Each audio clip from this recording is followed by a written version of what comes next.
के रख दो बीजेपी और योगी को जमहूरी तरीके से कि हम बेदार हो चुके हैं, ये हमारे ख्वाब हम उसको पूरा करेंगे इंशाअल्लाह ताला। और याद रखो, अगर तुम अपने आप को नहीं बदलोगे तो अल्लाह तुमको नहीं बदलेगा। जो कौम बदलने के लिए तैयार हो जाएगी, रब्बे कायनात तुमको बदल देगा, दुनिया को तुम्हारे सामने बदल देगा। बीजेपी इस मुल्क में खुलकर हिंदुत्व की पॉलिटिक्स कर रही है, इससे कोई इनकार नहीं किया जा सकता। मगर मैं भारत के मुसलमानों से, हमारे भारत के उन दलित भाइयों से जो अंबेडकर को आज भी अपना आइडियल मानते हैं, मैं हम भारत के हमारे हिंदू भाइयों से जो नेहरू और सुभाष चंद्र बोस की कुर्बानियों को नहीं भूले, मैं उनसे अपील कर रहा हूं कि आपको उठना पड़ेगा, आपको रोकना पड़ेगा। अगर आप समझते हैं कि आपको मदद की जरूरत है तो असदुद्दीन ओवैसी आपके साथ कंधे से कंधा मिलाकर खड़े रहने को तैयार है।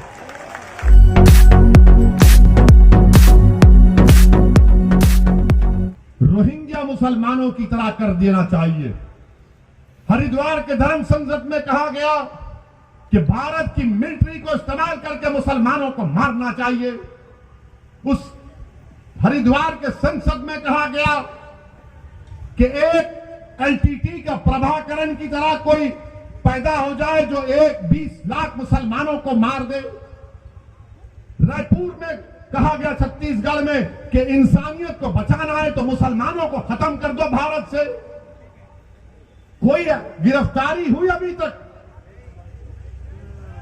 हरिद्वार में गिरफ्तारी हुई, रायपुर में हुई एक की, मगर किस उन्मान पे गिरफ्तारी हुई रायपुर में कि उन्होंने गांधी को नाप शनाप कहा। अरे तुमको अगर गांधी से मोहब्बत है तो सुनो जालिमों, जो धर्म संसद के नाम पर भारत में नफरत फैला रहे हो, गांधी को क्यों मारा गया था? गोडसे ने गांधी को क्यों मारा? इसलिए मारा कि उसने कहा कि गांधी मुसलमानों की तारीफ की बात करता है, इसीलिए गोडसे ने एक ज़ईफ आदमी के सीने में गोलियां मार दी। अगर गांधी से मोहब्बत है तो गिरफ्तार करो पूरों को।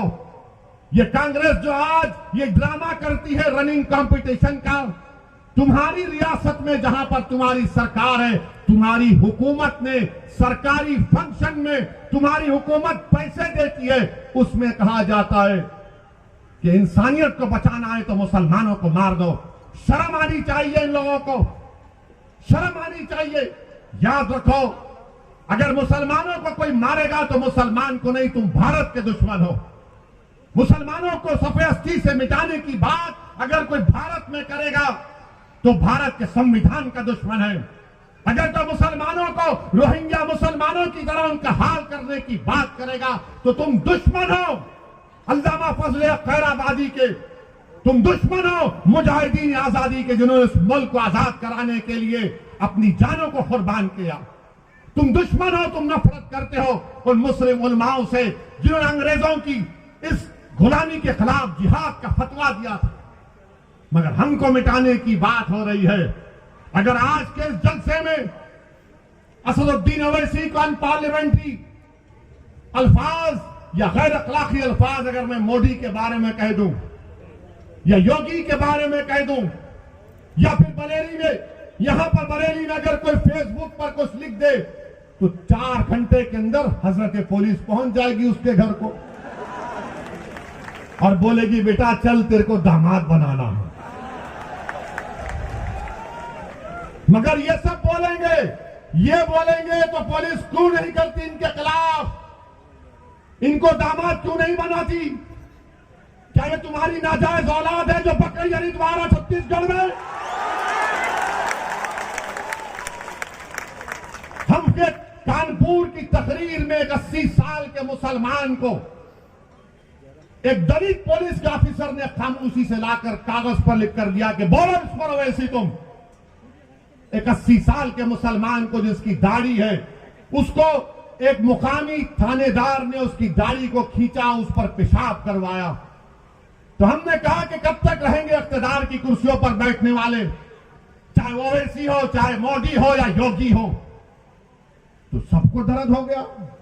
इसने हिंदू धर्म के खिलाफ कहा, अरे जालिमों, मैं किसी धर्म के खिलाफ ना था, ना कभी हूं, ना कभी रहूंगा इंशाअल्लाह ताला। भारत का संविधान मेरे लिए अजीज है और भारत के संविधान में तो उसको भी इजाजत है जो किसी खुदा, भगवान, अल्लाह, जीसस को नहीं मानता। मगर इनका क्या है, नहीं, हर चीज को इधर जोड़ देते। याद रखो, ये सच्चाई है मेरे अजीज दोस्तों और बुजुर्गों।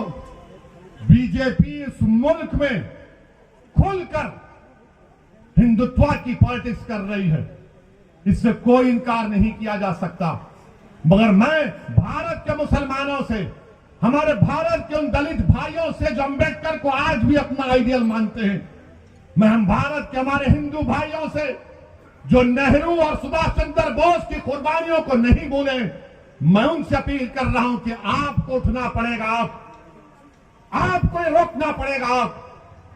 अगर आप समझते हैं कि आपको मदद की जरूरत है तो असदुद्दीन ओवैसी आपके साथ कंधे से कंधा मिलाकर खड़े रहने को तैयार है। मुल्क को बचाना है, मगर मुल्क को बचाने का मतलब यह नहीं है जिंदाबाद, आप जिंदा ही रहेंगे इंशाअल्लाह ताला। मगर मुल्क को जब बचाने की बात होती है, ये समाजवादी, कांग्रेस, बीएसपी बोलेंगे देखो देश को बचाना है ना, तो फिर तुम खामोश हो जाओ। हैं? ये खामोशी कैसी होगी? नहीं नहीं, तुम कुछ मत करो, तुम खामोश बैठो, हम देख लेंगे। तुम नहीं देख सकते इनको, तुम मुकाबला ही नहीं कर सकते मोदी से।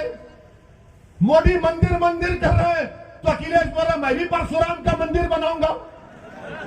बोलते हैं ना, आपका मजहब है, चलिए हमको इतराज नहीं है, मगर मुल्क में लड़ाई क्या है? योगी आदित्यनाथ ने अपनी तकरीर में कहा राहुल गांधी के बारे में कि राहुल गांधी किसी मंदिर में गए तो उनको मंदिर के आधार नहीं मालूम थे। तो बाबा ने कहा कि ऐसा बैठे कि मंदिर के किसी पुजारी ने कहा अरे ये मंदिर है, मस्जिद नहीं है। मुझे यकीन है कि मंदिर के पुजारी ने इस तरह नहीं कहा होगा, क्योंकि जब किसी की इबादत गाह में जाता है तो खुदा की इबादत करने के लिए जाता है। लोग दरगाह को आते हैं आला हज़रत के, आते हैं ना, तो क्या पूछा जाता है? क्या पूछा जाता है? आते हैं, अकीदत है, किसी मजहब का आता है। मगर योगी ने खैर इजाफा कर दिया। अब सवाल यह पैदा होता है कि भारत में लड़ाई है कि सबसे बड़ा हिंदू कौन है? मोदी बोलते कि मुझसे बड़ा कोई हिंदू नहीं है। योगी बोलते कि मैं अब मोदी के बाद का प्रधानमंत्री बनने वाला हूं। राहुल बोलते हैं कि देश में सिर्फ हिंदू ही प्रधानमंत्री बन सकता है, उनका स्टेटमेंट है। अखिलेश बोलते हैं कि मैं ही सबसे बड़ा हिंदू हूं। हम इन तमाम से कहना चाह रहे हैं, दोबारा कह रहा हूं, आप लोग मोदी जी, योगी जी, अखिलेश जी, राहुल जी एक कमरे में बैठकर, वैसे तो बैठते जरूर हैं, बैठते जरूर हैं। हमारे हैदराबाद में कहावत है, मैं तेरी पीठ खुजाता हूं, तू मेरी पीठ खुजा। कहते हैं आप बैठकर तय कर लीजिएगा सबसे बड़ा हिंदू कौन है, मगर वो भी नहीं करेंगे। और फिर अभी आप देखो, एक बीजेपी के एमपी हैं राज्यसभा के, उनका नाम शायद हरनाथ साहब है। उन्होंने बीजेपी के सदर को खत लिखा और कहा कि श्री कृष्णा मेरे ख्वाब में आए और मुझसे कहा कि बाबा योगी आदित्यनाथ को मथुरा से विधानसभा का चुनाव लड़ाओ। तो अखिलेश भैया बोले हैं, मेरे ख्वाब में भी आए थे। अखिलेश ने कहा मेरे ख्वाब में भी आए थे और आकर मुझसे कह दिया कि तू ही सत्ता में आ रहा है। अब आप बताइए, पार्लियामेंट संविधान में आर्टिकल 51 है जो कहता है कि इंसान को मजहबी रह सकता है, नहीं भी रह सकता है, मगर एक साइंटिफिक टेम्परामेंट डेवलप करना है, एक साइंटिफिक टेम्परामेंट। उत्तर प्रदेश का चुनाव हो रहा है या किंडरगार्टन का कोई ड्रामा हो रहा है? यहां पर इनको ख्वाब में ये दिख कर आए, इनको ख्वाब में वो दिख कर आए। तो मुसलमान के ख्वाब क्या है बोलता हूं मैं आपको। हमारे ख्वाब तो छोड़ो, हर मां रात भर सोचती है कि कल खाना क्या खिलाऊंगी मेरी बच्चे को। हर बीवी ये सोचती है कि कल जब मेरा शौहर घर से निकल कर जाएगा, जानवर बेचने गांव में जाएगा, तो क्या जिंदा वापिस आएगा या लाश उसकी आएगी। हर बेटा ये देख रहा है कि मेरी आमदनी कम हो गई, इतनी कम हो गई कि मैं आज के इस उत्तर प्रदेश और भारत में अपने बाप से कम आमदनी को कमाता हूं। हर बेटी ये फिक्र में है कि मैं कॉलेज नहीं जा सकती इसलिए कि मेरी इज्जत लूट ली जाएगी, इज्जत लूट ली जाएगी। मैं उत्तर प्रदेश के मुसलमानों को पैगाम देने आया हूं। मैं आपको खोलकर कह रहा हूं कि आपको ख्वाब देखना है अब इंशाअल्लाह ताला, आपको ख्वाब देखना है इंशाअल्लाह ताला। मगर कोई कहेगा ओवैसी अगर ख्वाब को बयान कर दूंगा तो कहीं समाजवादी और कांग्रेस और बीजेपी मेरे ख्वाबों को चूर तो नहीं कर देगी। नहीं करेगी इंशाअल्लाह ताला। तुम ख्वाब तो देखो, तुम ख्वाब तो देखो ना।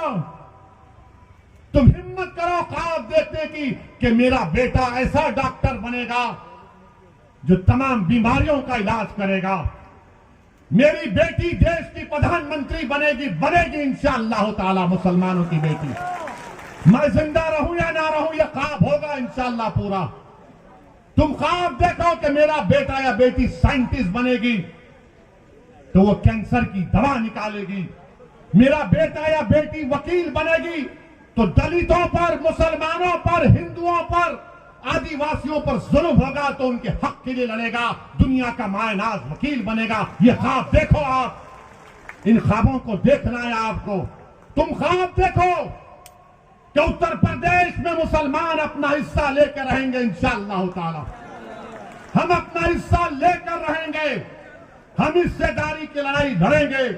तुम ख्वाब देखो कि उत्तर प्रदेश की विधानसभा में असदुद्दीन ओवैसी से ज्यादा काबिल और नेक ऐसे हमारे 15 एमएलए जाएंगे जो हमारी बात करेंगे, गरीबों की बात करेंगे, ईसाइयों की बात करेंगे, मुसलमानों की बात करेंगे, कमजोरों की बात करेंगे, बेवाओं की बात करेंगे, यतीमों की बात करेंगे, पुलिस के जुल्म का शिकार होने वालों की बात करेंगे।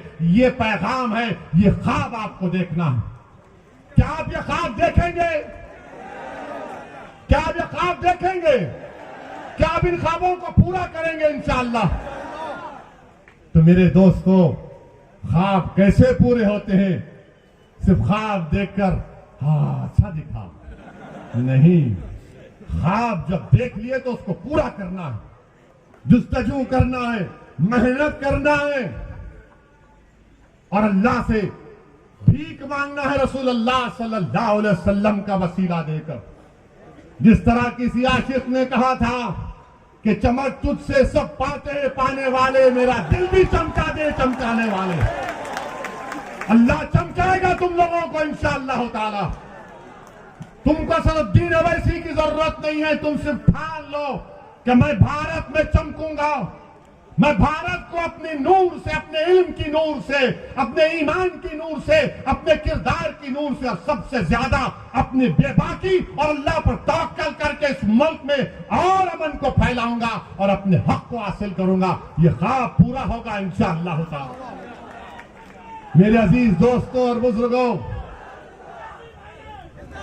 मेरे अजीज दोस्तों और बुजुर्गों, इन ख्वाबों को पूरा करने के लिए विधानसभा के चुनाव में उत्तर प्रदेश के मुसलमानों को मुत्तहिदा अपने वोट का इस्तेमाल करना पड़ेगा। हम भी चाहते हैं, हमारी भी कोशिश है, हमारी भी दुआएं हैं कि अल्लाह सुब्हानहू तआला बीजेपी को उत्तर प्रदेश में शिकस्त दे दे, दोबारा यहां पर बीजेपी की सरकार ना बने और यहां पर मुसलमानों की एक हिस्सेदारी की बात करने वाली पार्टी के उसके जिम्मेदारान विधायक बनकर असेंबली में, विधानसभा में जाए, ये भी हमारा ख्वाब। अब ये ख्वाब अखिलेश का क्या है नहीं मालूम, बिल्ली के ख्वाब में चिचड़े ही नजर आते हैं। ये कहावत है, कहावत है, उनके ऊपर नहीं बोल रहे हैं। मगर अब आपको अपने ख्वाबों को अगर पूरा करना है तो अखिलेश को उठाना है। उठो, अब हम उठ चुके हैं, अब तुम हमको धोखा नहीं दे सकते। आप हिला के रख दो बीजेपी और योगी को जमहूरी तरीके से कि हम बेदार हो चुके हैं, ये हमारे ख्वाब है, हम उसको पूरा करेंगे इंशाअल्लाह ताला। और याद रखो, अगर तुम अपने आप को नहीं बदलोगे तो अल्लाह तुमको नहीं बदलेगा। जो कौम बदलने के लिए तैयार हो जाएगी, रब्बे कायनात तुमको बदल देगा, दुनिया को तुम्हारे सामने बदल देगा। मेरे अजीज दोस्तों और बुजुर्गों, यही चंद अहम गुजारिशात मुझे आप तक कहना था। मजलिस का साथ दीजिए, ये आपकी पार्टी है, मेरी जिंदगी का कोई भरोसा नहीं। कोई कहता है गर्दन उठा देंगे, भाई जो करना है करो, जो करना है करो, मगर मेरा भी एक ख्वाब है, शायद आपका भी ख्वाब होगा कि इस दुनिया से जाने से पहले अल्लाह हमको ख्वाब में रसूल अल्लाह सल्लल्लाहु अलैहि वसल्लम का दीदार करा दे। मेरा भी ख्वाब है कि जब रूह निकली जाएगी तो मेरी जबान पर अशहदु अल्ला इलाहा इल्लल्लाह व अशहदु अन्ना मुहम्मद रसूलुल्लाह रहे। तो मेरे साथ लगाइए नारा, नारे तकबीर, नारे तकबीर, नारे तकबीर। अस्सलाम वालेकुम व रहमतुल्लाहि व बरकातहू। व आखिरु दावाना अल्हम्दुलिल्लाहि रब्बिल आलमीन।